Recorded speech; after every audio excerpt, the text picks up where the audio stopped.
रसोई क्या है? मंदिर है। अन्नपूर्णा माता कहाँ रहती हैं?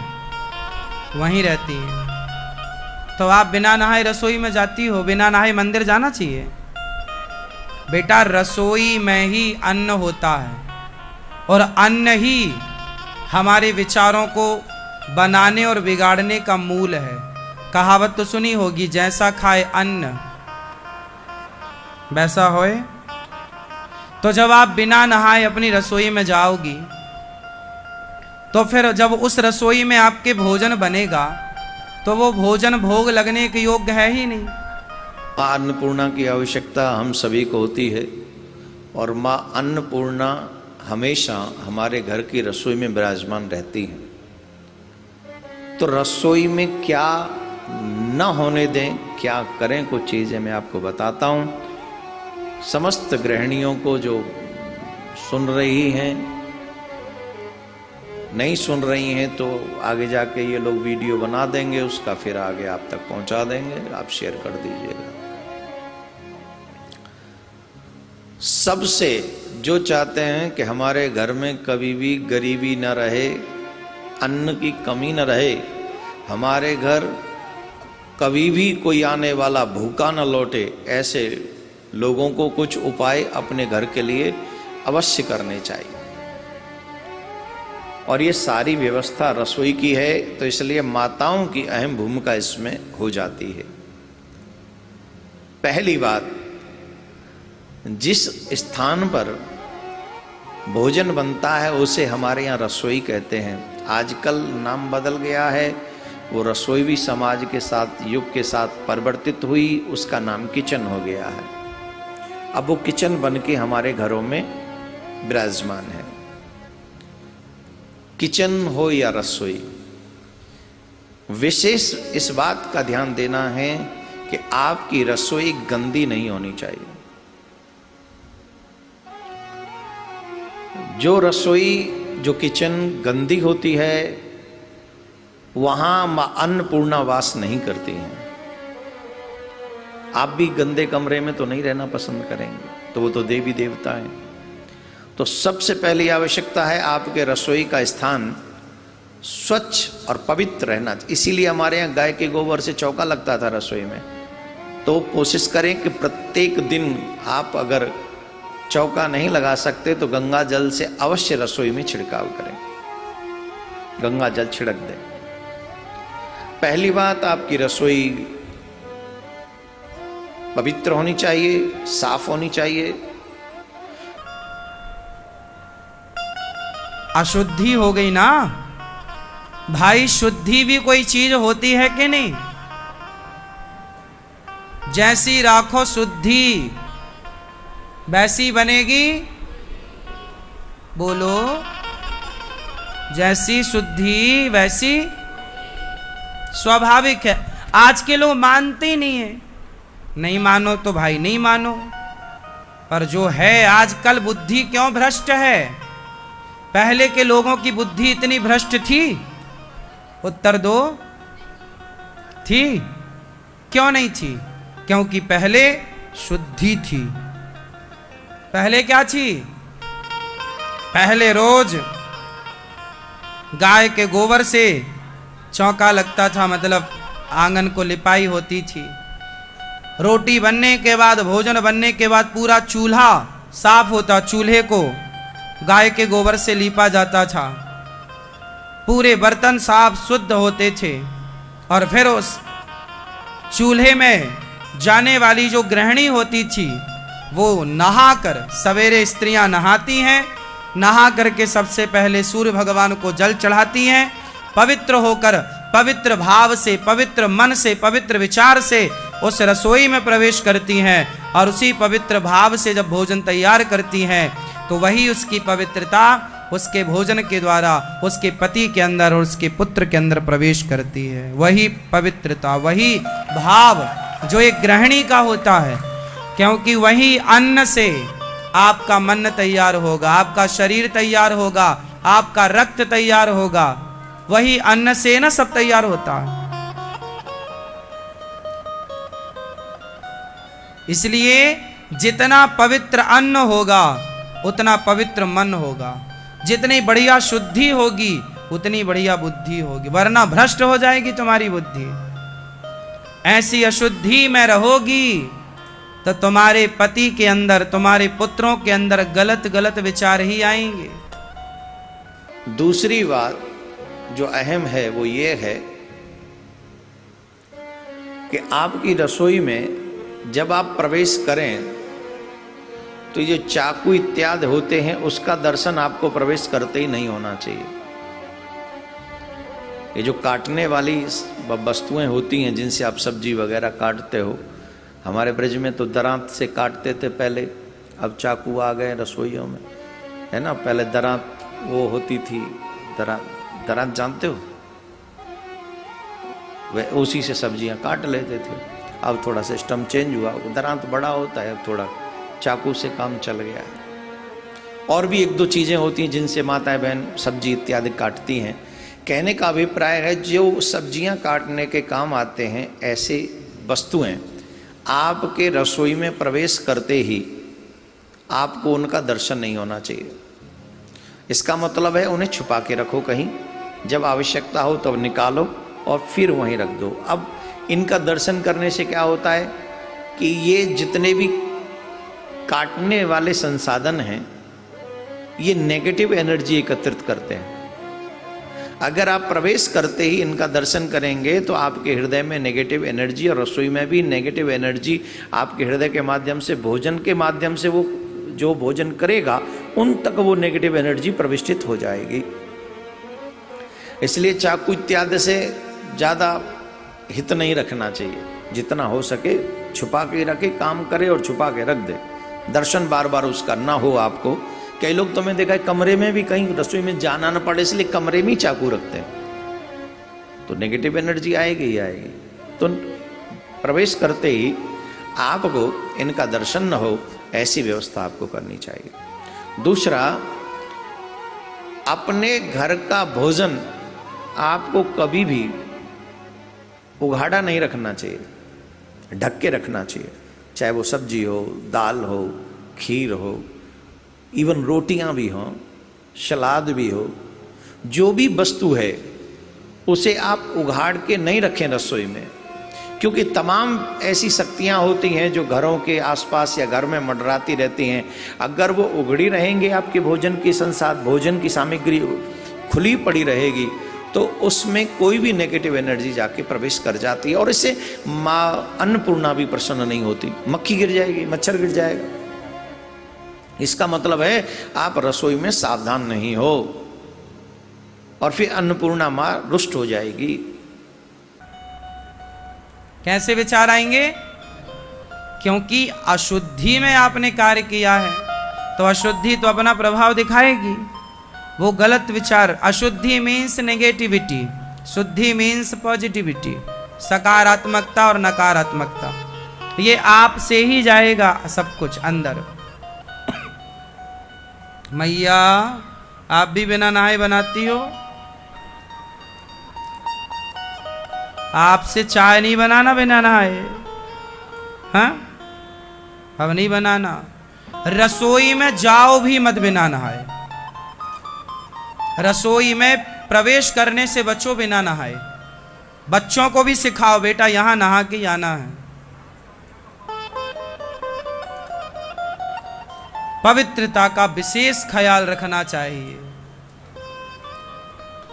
खान पान, पहले के लोग कहीं नहीं खाते थे, घर में खाते थे, हाँ या ना? पहले के लोग पानी भी कहीं नहीं पीते थे। क्यों नहीं पीते थे? क्यों नहीं खाते थे? क्या आप मूर्ख थे तुम्हारे बाप दादे या समझदार थे? बोलो, क्यों समझदार थे? क्यों नहीं खाते थे कहीं भी आपकी तरह खड़े होके? आजकल आप किसी के भी हाथ का खा रहे हो, इसी को बोलते हैं भक्षा भक्ष। कुछ भी खा रहे हो, कोई नाक में उंगली डाल रहा है, कहीं उंगली डाल रहा है और उसी हाथ से तुम्हारे को दे रहा है, खा रहे हो। सामने वाला नहाया है नहीं नहाया, क्या उसका विचार है क्या। पहले के लोग बहुत शुद्ध रहते थे। पहले के लोग खान पान सब जगह नहीं, पहले के लोग अपना सामान लेके चलते थे, आटा आलू सब चीजें, जहां समय मिला वहां अपना। पहले छकड़े बैलगाड़ी में लोग नहीं यात्रा करते थे, तो बैलगाड़ी में सब बांध के चलते थे, राशन पानी अपना एक पेड़ के नीचे रुका, अपना बनाया खाया आगे बढ़े। सबका नहीं, सबका अन्न नहीं खाना चाहिए, हाँ या ना। सबका अन्न नहीं खाना चाहिए। क्यों? देखो ना, एक आदमी, एक वैश्या के घर एक आदमी, एक साधु आया, वो भिक्षा मांग रहा था, तो वैश्या का घर आया, तो साधु गया भिक्षाम देही, तो भिक्षा गया और एक वैश्या के घर से भिक्षा ले आया। तो वैश्या ने बढ़िया खीर बनाई थी, पूरी। तो उसने कहा, बाबा जी भिक्षा क्या लेते हो, आओ बैठ के पाओ, मैं आपको बड़ी मोटी दक्षिणा दूंगी। अब बाबा जी बैठ गए और वैश्या ने परोसा। अब बाबा जी ने बढ़िया खीर पूड़ी बढ़िया चक लड्डू खाए, और जब उस वैश्या का अन्न उसके पेट में गया तो उस अन्न ने बाबा जी के अंदर ऊधम मचाना स्टार्ट किया। अब बाबा जी को सताया काम। हाँ, अब बाबा जी परेशान। उन्होंने कहा, भाई मेरे अंदर ऐसा विचार तो कभी नहीं आया आज तक, मेरी साधना करते तो इतने साल हो गए, भजन करते, ये क्यों आ रहा है। तो लोगों ने बताया कि आप आज जिनके यहाँ खाए हैं जानते हैं वो कौन है? बोले वो इस क्षेत्र की सबसे बड़ी वैश्या है। अच्छा, वैश्या का अन्न खाया तो उनके अंदर क्या आ गया? काम, वासना आ गई। जैसा अन्न होगा वैसे ही तो मन चलेगा। अब मन भी बाबा जी का जाने लगा यहां वहां। कब तक गया? जब तक वो अन्न का एक कण भी पेट में था। तो गरीबी आने के चांसेज बहुत तगड़े हो जाएंगे। इसलिए न तो दूध, न आटा, न दाल, न सब्जी, न सलाद, न कोई भी खाद्य भोजन के योग्य जो वस्तु आपने तैयार की है वो खुली हुई नहीं होनी चाहिए, वो ढकी हुई होनी चाहिए। और सबसे अहम बात देवियों को मैं बता दूं, आपके घर में रसोई में बार बार दूध का उफनना अपशगुन है।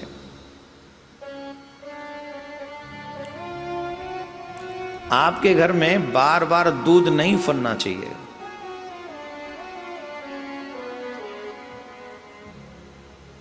आपके घर में तेल गरम, घी गरम आपके हाथों को नहीं जलाना चाहिए। कई बार होता है ना कि तेल की एक बूंद गरम कर रहे थे किसी लिए, पकौड़ी के लिए, पूड़ी के लिए घी तैयार कर रहे थे, उठ के आ गया और वो आपके हाथ में छाला डाल गया। ऐसे बार बार नहीं होना चाहिए। अगर ऐसा है, बार बार आपके हाथ जलते हैं, भोजन बनाते समय हाथ जलते हैं, अथवा बार बार दूध उफनता है, तो इस बात से एक चीज समझ लेनी चाहिए कि राहु, केतु और शनि ये तीनों ही रुष्ट हैं। तो इन्हें बचाने के लिए क्या करना चाहिए? इनसे बचने के लिए बोले एक काम अवश्य करना चाहिए, घर की पहली रोटी गाय के लिए और घर की आखिरी रोटी श्वान के लिए, मीन्स कुत्ते को खिलानी चाहिए। इससे राहु, केतु और शनि तीनों ही प्रसन्न हो जाते हैं। अगर बार बार दूध उफनता है तो इसका मतलब है वो रुष्ट हैं, राहु केतु। और वो क्या बोलते हैं, हाथ जल जाए आपका बार बार। कई माताएं बहन तो रोटी सेकते सेकते अपने हाथ जला लेती हैं। इससे भी पता लगता है कि राहु केतु की दशा ठीक नहीं चल रही। तेल गिरना, घी गिरना, ये भी अपशगुन है। तो इसके लिए आपको चाहिए कि पहली रोटी गाय को दें और जो आखिरी रोटी है वो श्वान को खिलाएं, तो इससे राहु केतु की स्थिति ठीक रहेगी। लेकिन सबसे ज़्यादा महत्वपूर्ण है आप अपने रसोई को शुद्ध रखें, साफ रखें, पवित्र रखें। दूसरे, दूध गर्म करते समय ये ध्यान रखें कि दूध बार बार उफने ना आपके घर में। उस अन्न से जो जो निर्माण हो गया तब तक वो आपको परेशान करेगा। इसलिए पहले के लोग सबका नहीं खाते थे कि पता नहीं आप कैसे विचार वाले हैं। भाई आप गौ हत्यारे हैं, आप मीन्स जो है उनकी बात, कोई गौ हत्यारा है, गौ हत्यारा है और तुम उसके घर का अन्न खाओगे तो तुम्हारे अंदर वो अन्न क्या करेगा? अन्न अपना प्रभाव तो छोड़ेगा ना साहब, हाँ या ना? आपको क्या लगता अन्न का प्रभाव नहीं होता? बोलो, होता है। आप चोर का अन्न खाओगे ना, आपके मन में तुरंत चोरी करने का विचार आ जाएगा। प्रैक्टिकल कर लेना आप ये सब चीजें जो हम बोल रहे हैं। इसलिए पहले के लोग सब जगह नहीं खाते थे। पता नहीं आप कैसे विचार वाले हैं। शराबी होंगे आप, मांसाहारी तो नहीं है आप, गलत झूठ कपट से तो नहीं कमाया पैसा, उससे तो आपने नहीं किया, वो आपने खिला दिया हमें ना। इसलिए पहले के लोग, याद रखिएगा, सन्यासी भिक्षा लेता है, सबके घर की भिक्षा नहीं लेता। पहले के साधु होते थे, मैंने देखा है ये दौर। पहले जो संत होते थे जो भिक्षा मांग के अपना भजन करते थे, वो सबके घर की भिक्षा नहीं लेते थे। सबके घर मांगने थोड़ी जाते थे। वो पहले गांव में ये देखते थे, इस गांव में भाई कोई भक्त का घर है, कोई सात्विक लोग हैं। पहले वो गांव का मुआयना करते, इस गांव में सात्विक कौन है, कोई ब्राह्मण है क्या इस गांव में? जिस गांव में कोई ब्राह्मण नहीं होता था, साधु उस गांव की भिक्षा लेते ही नहीं थे। भाई इस गांव में कोई ब्राह्मण ही नहीं है, कोई भक्त नहीं है तो भिक्षा काहे को लेंगे? भिक्षा भी अच्छे भक्तों की होगी। इसलिए आप पहले ये देखिएगा, आजकल तो क्या है, आप लोग भिखारियों से थक गए हैं महाराज जी, रोज कोई ना कोई मांगने आ जाता है। पहले के लोग सबके घर मांगने जाते ही नहीं थे।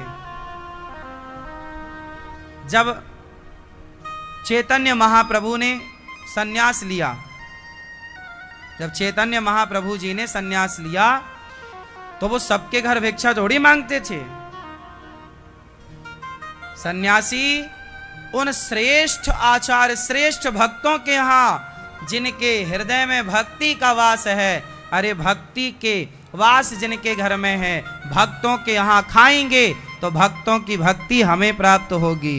पापियों के घर खाएंगे तो पापियों का पाप हमें प्राप्त होगा। इसलिए आहार शुद्धौ सत्व शुद्धौ, आहार विहार शुद्ध।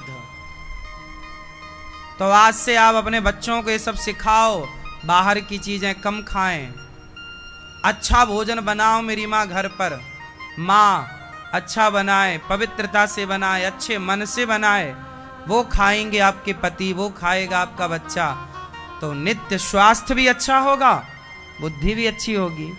आज दोनों ही बिगड़ा है, स्वास्थ्य भी और बुद्धि भी। समझ में आया? आजकल लोगों को घर का अच्छा ही नहीं लगता। क्यों नहीं लगता? क्योंकि आजकल माताएं रुचि से बनाती ही नहीं है। माताओं को भी लगता है कि क्या बनाना, बाहर से ले आओ, अपने को क्यों बना। आजकल तो माताएं आलसी हो गई हैं, भोजन भी नहीं बनाती अच्छे से। तुमने भोजन बनाने के लिए भी बाई रखी है तो करती क्या हो तुम? दिन भर व्हाट्सएप चलाना, व्हाट्सएप फेसबुक चलाना, रील बनाना। हाँ, पत्नी जब परोसती है पति को, तो पत्नी के हाथों का खाया पति जब खाएगा, तो पत्नी जब परोसती है और पत्नी के हाथों का बना खाएगा तो पत्नी से प्रेम बढ़ेगा। और वो किसी और के हाथ का बनाया खाएगा तो उसी से प्रेम होगा उसको, है ना। फिर ना बोलना कि हमारे पति का चक्कर चल रहा किसी से। अब तुम बनाओगे नहीं, खिलाओगे नहीं, तो वो किसी और से चक्कर चलाएगा।